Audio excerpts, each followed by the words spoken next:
Now recently, I've played quite a few Druid builds, and I have to say Tornado is incredible.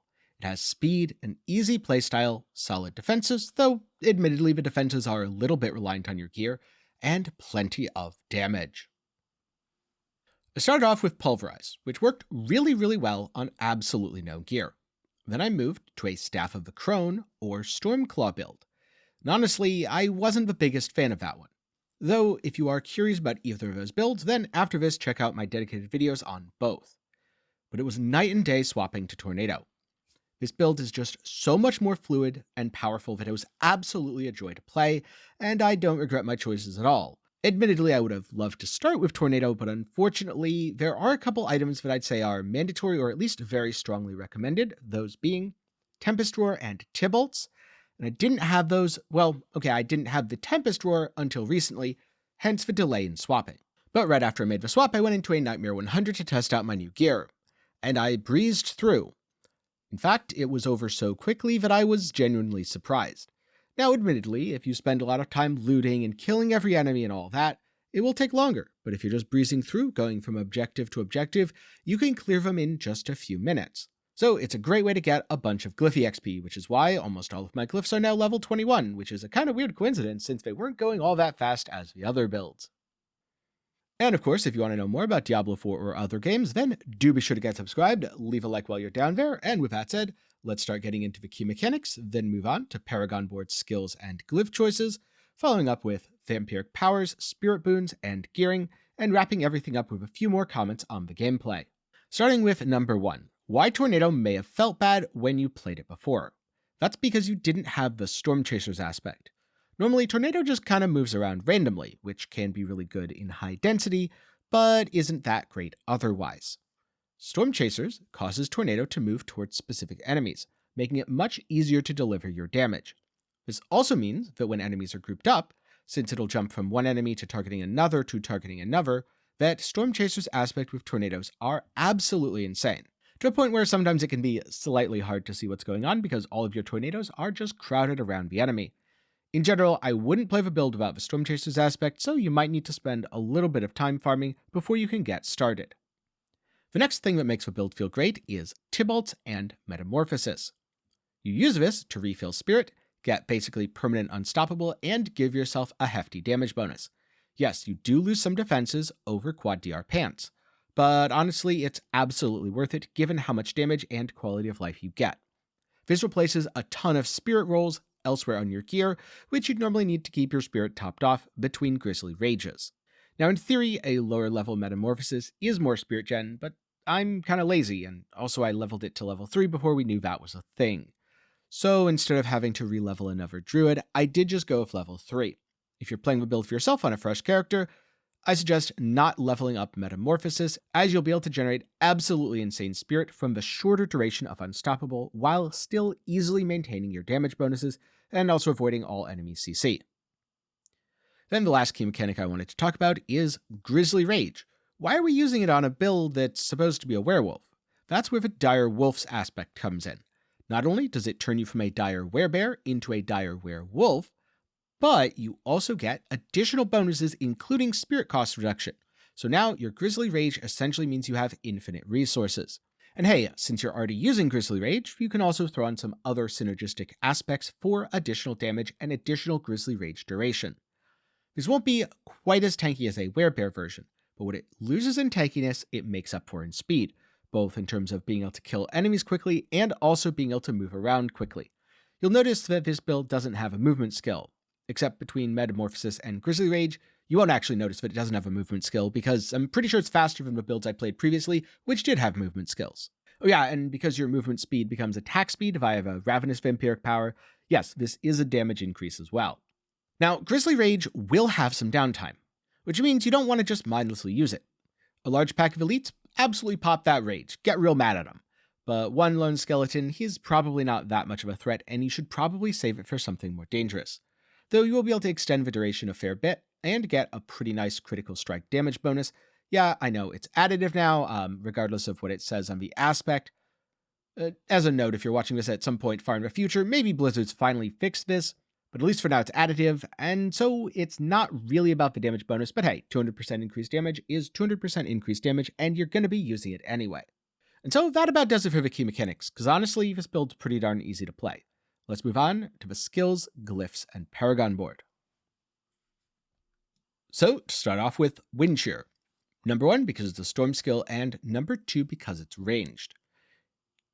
The other nice thing about Wind Shear is you get Fierce Wind Shear, which is a movement speed bonus. That's great for reasons we already talked about. And Enhanced Wind Shear, a 20% chance to make enemies vulnerable. Admittedly, you don't really need this vulnerable chance, but especially on bosses, it never hurts to have a little bit extra vulnerable. Then coming over to core skills, Max Out Tornado. I mean, I guess that should be fairly obvious since we're playing a tornado build, but I don't know, maybe sometimes your finger slips and you accidentally click Lightning Storm and you realize you're the wrong build and Lightning Storm isn't nearly as fun as Tornado.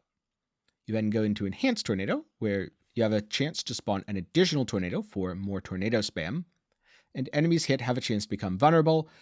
This is per hit, and Tornado hits a ton of times. This isn't a lucky hit, so you don't have to worry about Tornado's lucky hit chance being pretty poor, to be fair. And it's absolutely insane. So this is why you don't really worry about the vulnerable over here, because you're already getting it from your Tornado, and this version is way better. But it's not like you're going to want to spam a bunch of wind shears on a boss, so don't worry about Primal Tornado. Also, slowing enemies isn't really that important, to be honest.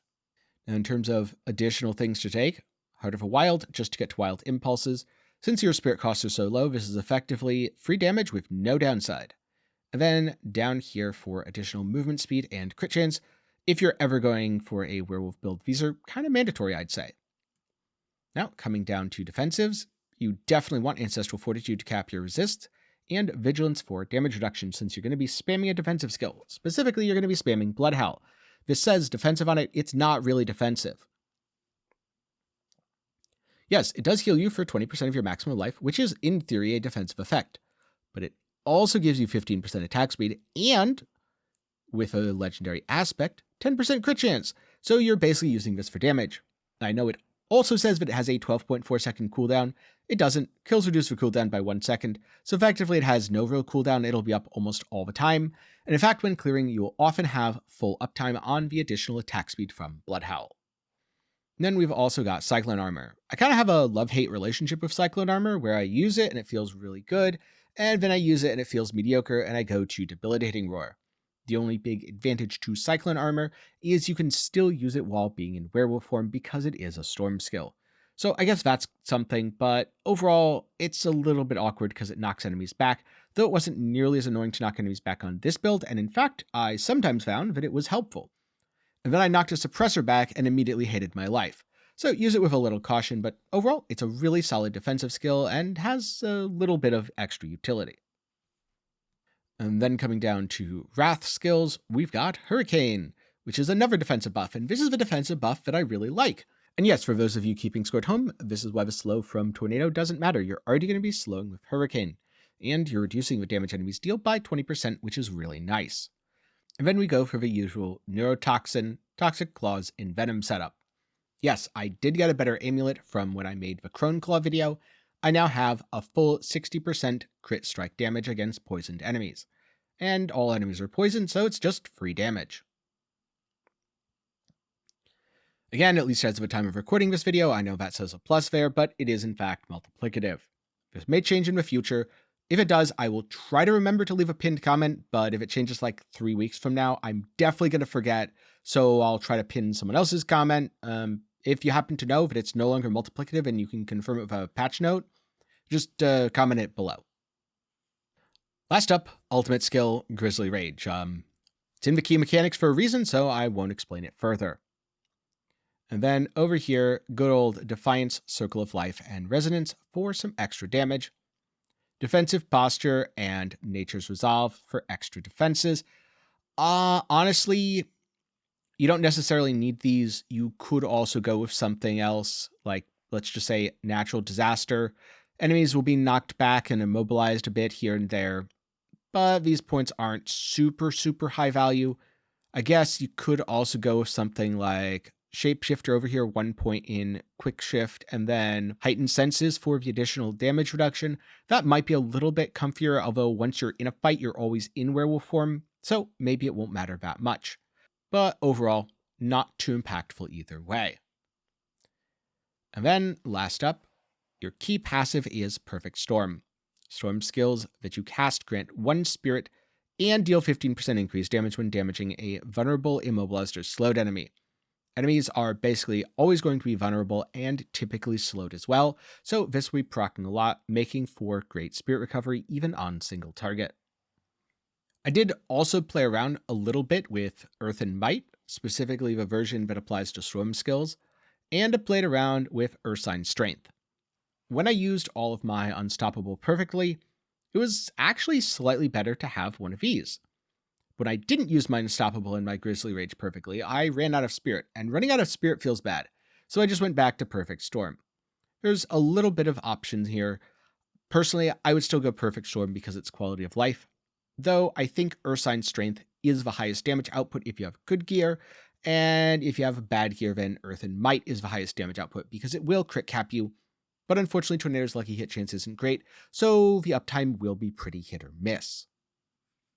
Now, coming over to the Paragon board, I'm using Earth and Sky, Exploit, Fang and Claw, Werewolf, and Territorial. First up, Territorial socketed in the basic board. This is just a pretty darn good way to get extra dexterity.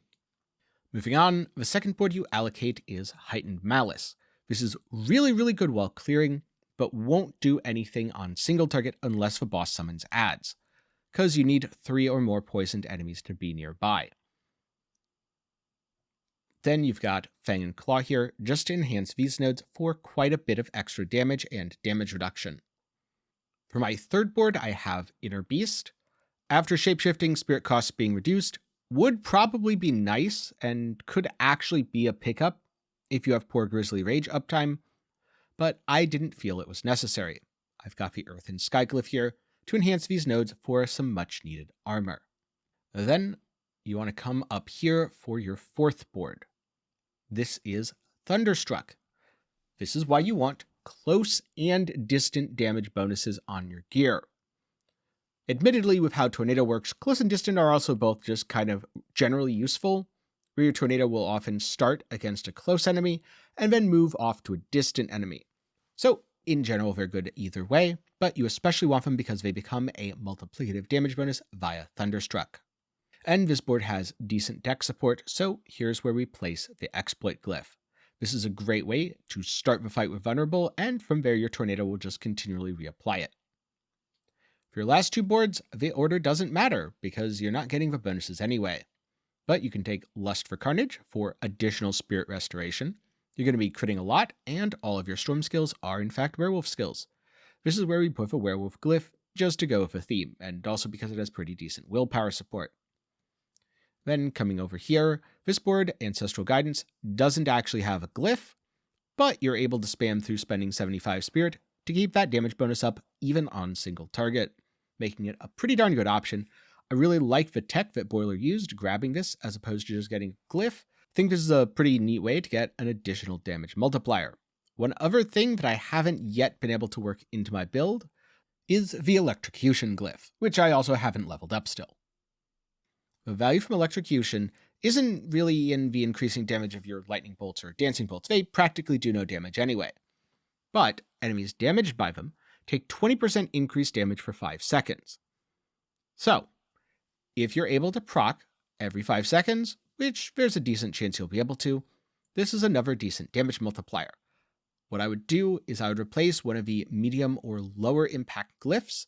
I think if you had to choose a glyph to replace, it would probably be Werewolf. While Werewolf is good for giving you a damage reduction and a permanent damage bonus, it's not completely irreplaceable, and overall, you will still have a pretty significant amount of defensive layering. That said, I think this is a choice for speed farming and shouldn't be used if you plan to push high tier content.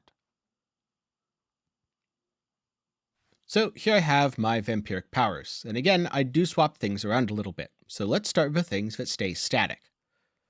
Right here, Metamorphosis. This is super important, and you absolutely need to have it to play this build, at least in my opinion. Otherwise, you're going to find crowd control to be annoying. Then we've got Ravenous, which offers a ton of value, as it gives you attack speed based on your movement speed. Third up, Anticipation. Ultimate skill gains cooldown reduction, which is good for Grizzly Rage uptime, and Grizzly Rage is a massive advantage. Prey on the Weak. This one isn't super mechanically impactful, but it is still a 16% multiplicative damage increase that should be up 100% of the time, since enemies are going to always be vulnerable. And the last slot is the Flex slot. I swap between two things. When I want to go fast, I use Undying. Casting skills heal you for 3% of your life. This means you basically won't die unless you're CC'd or one-shot. It feels really, really good and is great for speed farming. However, when you get into higher tier content, I suggest going Sanguine Brace instead. You'll almost always be fortified, but if you aren't, you can get killed. So, getting that Sanguine Brace is going to help ensure you have 100% uptime on full Fortify. Also, you get 8% crit strike chance, which, if you're lacking on crit, feels really, really good. And so this would be a damage loss, even defensive benefits aside. But in low tier content, again, you don't need it, so I just go Undying, because why not speed through? For Spirit Boons, first up, Wariness, reduced damage taken from elites. If anything kills me, it's probably a poison enchanted elite, so this is very welcome. Here, Scythe Talons, though if you feel squishy, you can also go with Iron Feather. Unfortunately, Avian Wrath, not great, and Swooping Attacks, pretty decent, but that would be a bonded thing if you're going to take two. In most cases, Scythe Talons will be more valuable, as getting crit can be difficult.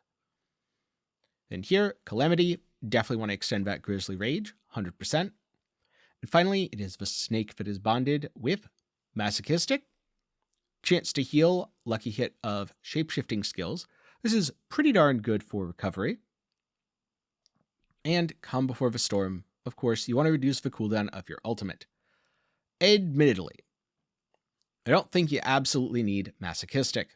I think you can instead bond something like Eagle and get yourself Iron Feather for maximum life. Or you could bond Wolf and get Bolster and swap around your Fortified generation. Really, whatever feels better to you is completely fine, but I did end up liking this the best, because unless I'm running Undying, the build's healing felt a little bit lackluster in comparison to the other defenses that it had. Though you can fix that with Undying, so it's a little bit of a 6 of one, half dozen of the other situation. And so now, let's start talking about the gearing. First up, Tempest Roar. I would consider this to be mandatory. And to be honest, most of the rolls don't matter all that much. Just try to get the lucky hit. Storm skills have a chance to grant Force Spirit as high as possible. But really you're wearing it for your base storm skills are now also werewolf skills. Obviously, higher is better when it comes to crit strike damage, damage while shapeshifted, or poison resistance and max spirit. But realistically, you want the lucky hit and you want to wear the helmet at all, any version you can get. Be prepared to farm those Duriel runs, and if you need a boss guide for it, well, I have one. It's linked up in the card and down in the description below. For chest, get Quad DR.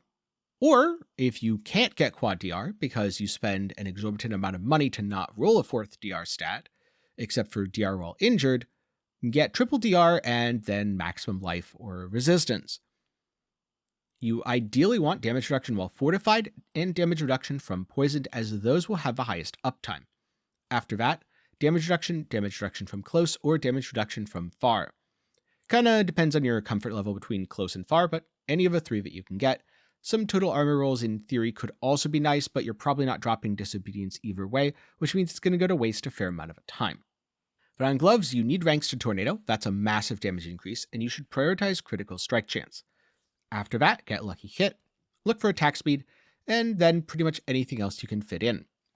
For pants, Tybalt's Will is amazing. Not only does it give you almost perfect control over your spirit, but it also gives you a very significant amount of damage, and it even has damage reduction from close enemies, which kind of means you should probably grab damage reduction from far on your chest.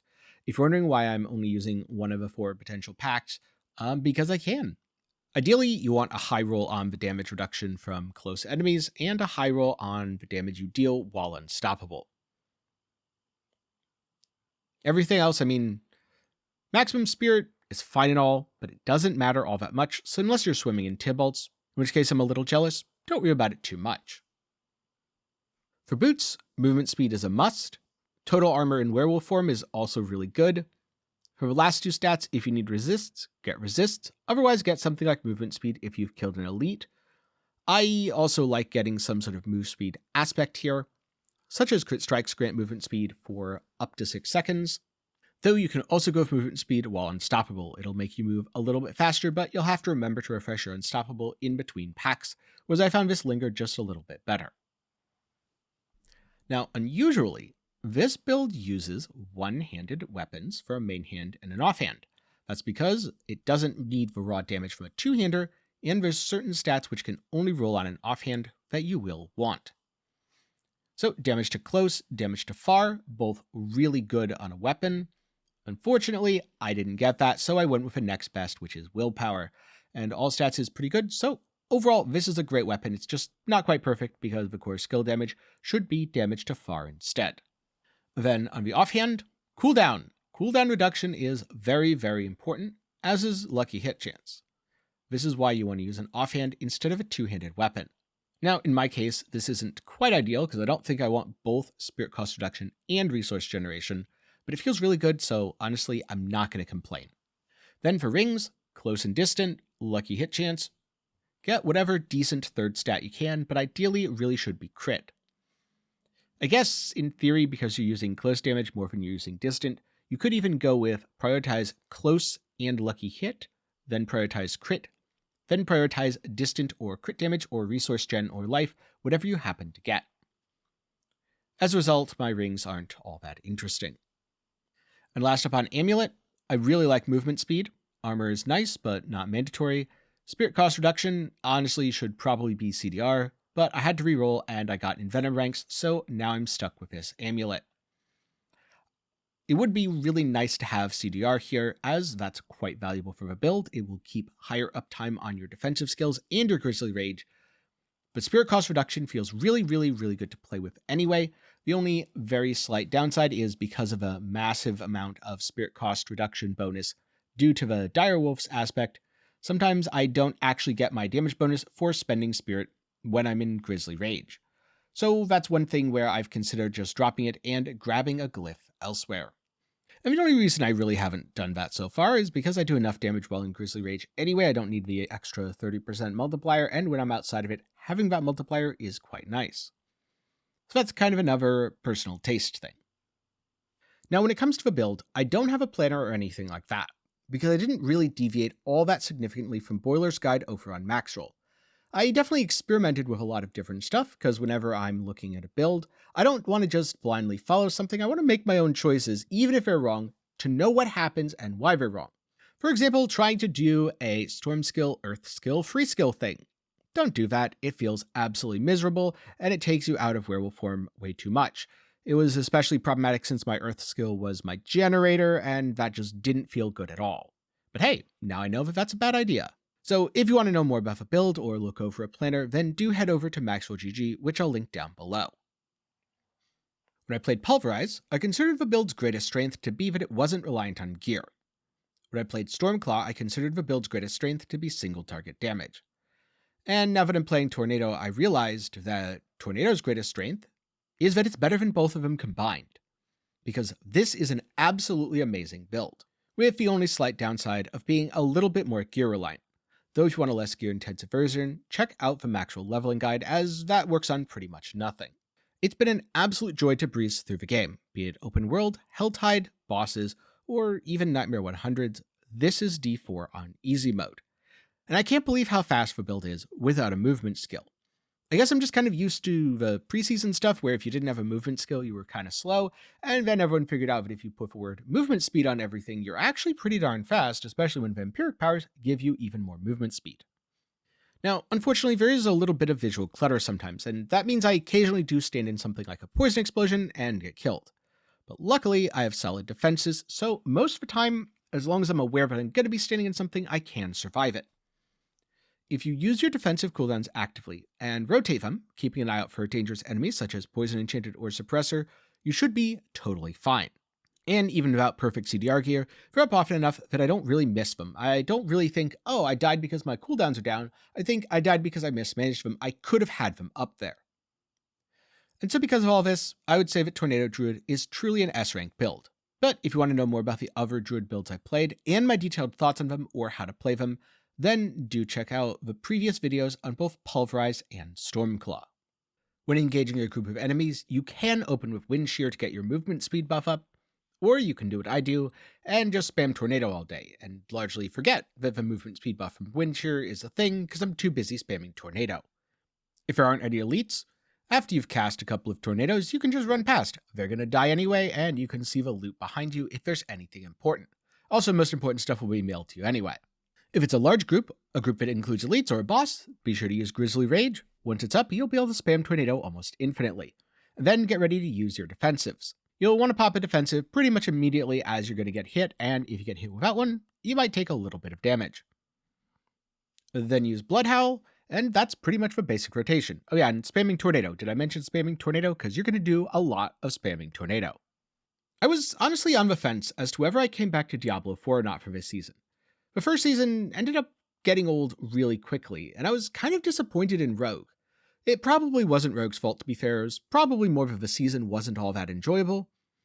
But I ended up putting the game down fairly quickly, and that definitely didn't happen here. It took a little bit longer than I'd like to get Tempest Roar, but once I got it, the game absolutely opened up and Druid's been a joy to play.